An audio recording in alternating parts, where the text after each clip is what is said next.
Right off the bat, in the description for this video, you're going to notice a link for the plans for this tractor and coop combination. So in this video, I'm going to talk about all of the decisions that I made for version 2.0 of the chicken tractor.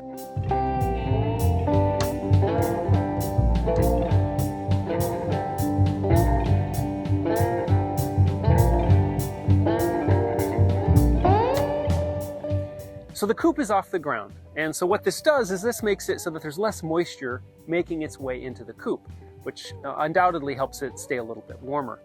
The other advantage is because I have this space underneath the coop, I have some nice storage for bedding, for tools, and things like that. I made sure to put hardware cloth over the window for times when I have it opened during the hot weather in the summer. I made a spot to plug in the water heater and a timed light to help out with improving egg production during the winter. There is a covered ramp that makes the connection between the coop and the tractor, as well as there's a slot on the other side that allows me to close off the coop as needed.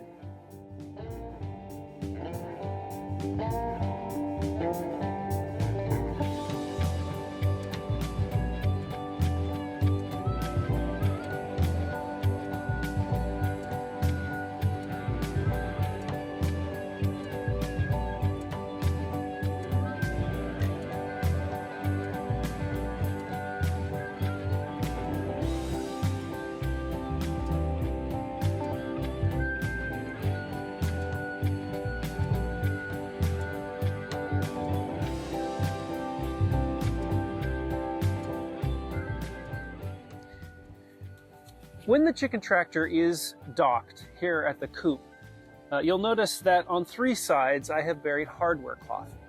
This prevents predators from digging and getting inside the coop. So this is critical. If I don't have this here, I guarantee you within a week I wouldn't have chickens. So you have to have the hardware cloth buried in the soil around, even just a regular coop, you have to have it. The other thing is you need to prevent your chickens from undermining the soil so much so that the predators can get in over the top of the hardware cloth. And so that's why you'll notice I have a border of bricks that prevent the chickens from completely undermining it, so that then there's kind of a hole in the security. You don't want your chickens digging in the same spot day in and day out. It will become a lifeless mud bog. And in addition to just being gross and smelling terrible, it can also be a place that will encourage diseases such as bumblefoot and things like that, because there's just so much bacteria. And so you really want to get your chickens onto new ground as often as possible. And so that's why I built the chicken tractor. There are a number of benefits to moving a chicken tractor around on your property. Right off the bat, the soil has an opportunity to recuperate from the obsessive digging of the chickens. On top of that, wherever you park a chicken tractor, you're fertilizing the soil. And so the soil is getting fertilization, which means that there will be more vegetation that grows in that soil, as well as more bugs. And let's face it, chickens dream about bugs. And of course, it goes without saying, whenever you're doing these things, there's less chance of mud on your property. The main reason that someone has a chicken tractor is to protect their chickens from predators. As I've mentioned many times, my chickens wouldn't last 2 minutes if I didn't have some form of protection constantly guarding them. We just have that many predators on our property. Another security feature of the tractor is this cattle guard skirt that flares out on 3 sides of the tractor. What this does is it prevents a predator from squeezing in underneath the necessary gap between the ground and the bottom of the tractor. Predators like to go right to the edge of something and then go underneath. And so this has worked very well to prevent predators from getting into my coop. The other thing is, once the tractor is docked over at the coop, it creates kind of a double layer of protection. One of the reasons that I ended up with a chicken tractor that doesn't have a coop in it is because I had a version that did have a coop in it, and it was an absolute pain to move around. It was just too heavy. And so that's why I decided, okay, I'm gonna make the coop separate. I'll have a ramp that connects it to a tractor, and I can move the tractor around during the day. If you decide to do something similar, you're going to need to give a lot of attention to the strength of the materials as well as the weight of the materials that you use to build your chicken tractor out of.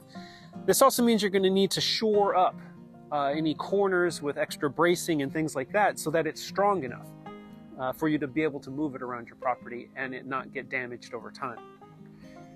Obviously, you'll right off the bat notice that I added a roof to one end.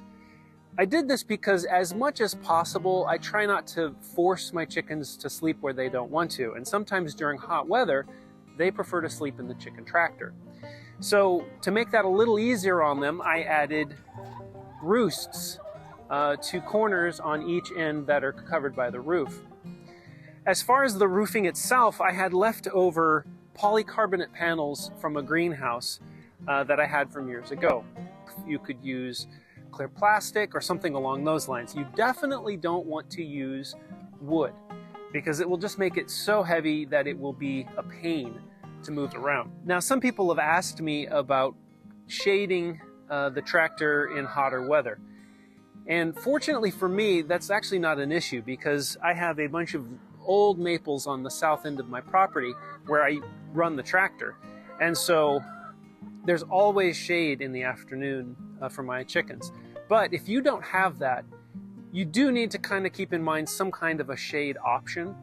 So it might be as simple as a tarp. You might want to put some screws in a couple spots that you can put the eyelets of a tarp into, or bungees or something along those lines so that you can shade your chickens if they're going to get hot in hotter weather. One of the questions that I get most often is, what is this pipe sticking out of the tractor?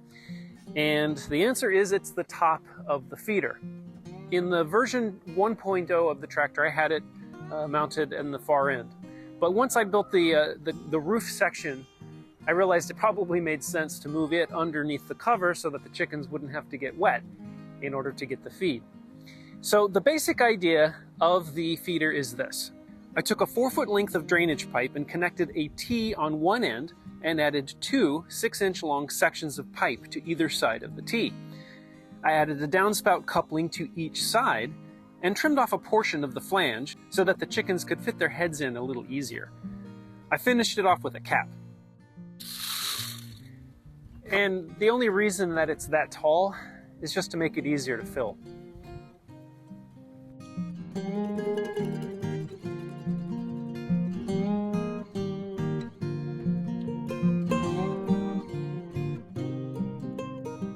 The access door to the ramp is pretty straightforward.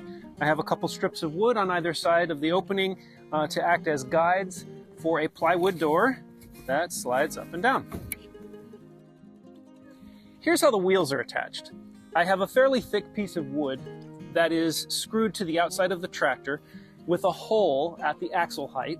Now for me, I wanted my tractor to be around 1.5 inches, 2 inches off of the ground. That worked for the area that I'm pasturing my chickens. You might have different needs.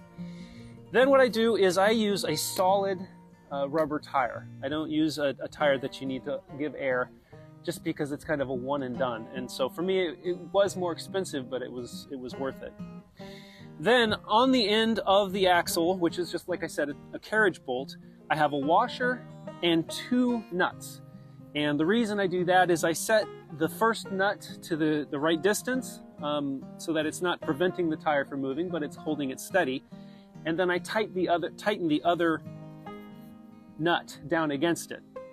I made the mistake of not doing this originally, and you guessed it, my wheels would slowly become loose as the nuts were being unscrewed as I would roll it around in the pasture. Another thing you might notice is that I don't use chicken wire. I use hardware cloth. And this is because I've had some pretty gruesome experiences with chicken wire. The raccoons in my area like to stick their grubby little paws into the chicken wire and then grab onto the chicken and eat them through the chicken wire. It's really unpleasant for everyone involved, including the person that has to clean it up. The other thing is you might want to use 1/2 inch chicken wire because this is 1/4 inch, which isn't ideal. 1/2 inch would be better because it will allow more bugs to get into the tractor. My chicken tractor doesn't have any steering, and that's mainly because I made it really light. which makes it easy to just pick it up when I need to change directions. That said, when you're building your tractor, make sure that you overbuild the handle portion of your tractor, because it probably takes most of the abuse of any aspects of this tractor. So there you have it. That's the basic idea of version 2.0 of my chicken tractor.